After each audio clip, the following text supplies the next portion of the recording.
vlog! Welcome to my guys. Nagkamamo na si Waway. Inutusan ako ng aking manager. Tapos na ganon ako. Nakatitig sa akin. Titig na titig dito sa tali ng aking pantalon ba? Ganon mata niya. Kala niya maghuhubad ako. Kilig na naman si Waway. Tapos sumigaw sabi niya, Pia baby, go outside. Bring the water. I think water, pag dinig ko water. Oo nga, it's too ang pag dinig ko. So bring the water outside and bring it here. Punta naman ako sa labas, takbo si Waway.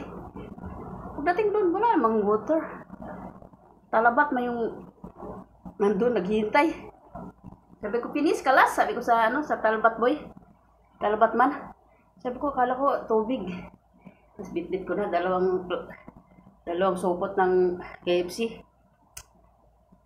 And then, prepared plate and spoon and fork. And also one tissue. Okay, no problem, I will do. Nilagay ko na doon sa dining room kasi nandito yung tiyahin niya, kapatid ni Mudra. Galing ads.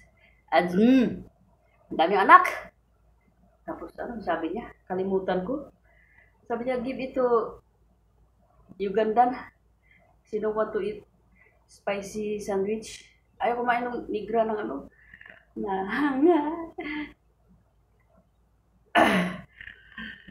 Kubos sandwich eh. Singer. So binigyan na lang wings pakpak with buns. Wala na. Hindi ako makamubuon. Ay, hindi ako makamubuon guys. Titig na titig ang buwang. Kiliti naman ako. Kilig na naman si Waway eh. Kita ko lang yung my precious manager ni DJ Humble Sweet Lover. Tapos ngayon lumabas yung pusang alaga ko, si Tawik. Sabi niya, bring it inside. Eh, yung Uganda, takot sa pusa. Yung mukha naman niya, pusang mukha. Ay, puki.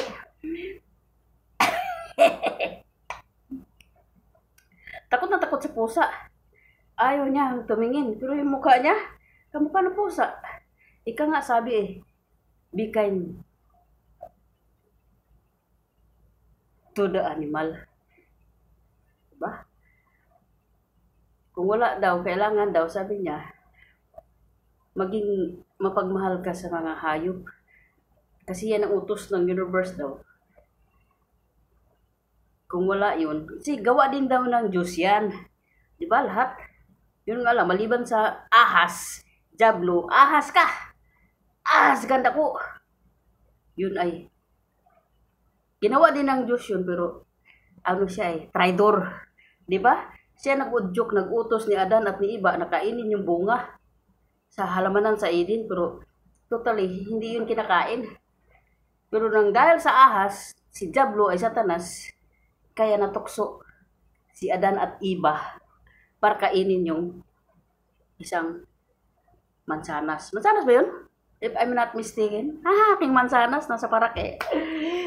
Dalawang makamubon sa aking, kilig na kilig si Humble. Pag nakita ko ng mga blooming yung mukha niya eh. Nakakakilig. Sarap. Lantakin. Yun ang blooming. Kasi, never been touched, never been kissed. Wala pa siyang karanasan. Ika nga, purity. Kaya yung babae, pag ikinasal, puti yung gown, yung bestida ng wedding ring. Wedding ring! Yung ano pala. What's that? Thank you. You know what to eat? They give it to me, but I can't eat too. Even I just want to test on the other one. They give me this. Before you bring me this one, I want to test. I'm going to cut off. This one, they give me this, another one. They give you also? Yeah, but you can eat it. This for you, right? This okay. For me and this for me, but me, no. Okay, thank you so much. And this one for you. Okay. Meron naman akong hadiah. Blessings for me. Tapos kilig na kilig ako. Ano ngayon? Once ang babae pag ikinasal, wag mo muna ibaba yung bandera mo, yung watawat. Yung bayang magiliw, first ng silanganan, pag ibaba mo na sa jowa mo, jowa pa lang kayo, yan ang tularan si Egil and Apple Guzman at saka si Shaher. Pero pag yan ay sarap talaga yan. Yun ang tunay. Pag nakasuot, puting orchids, pure na pure, wala pang karanasan, wala pang ana-ana, wala pang bimbangan.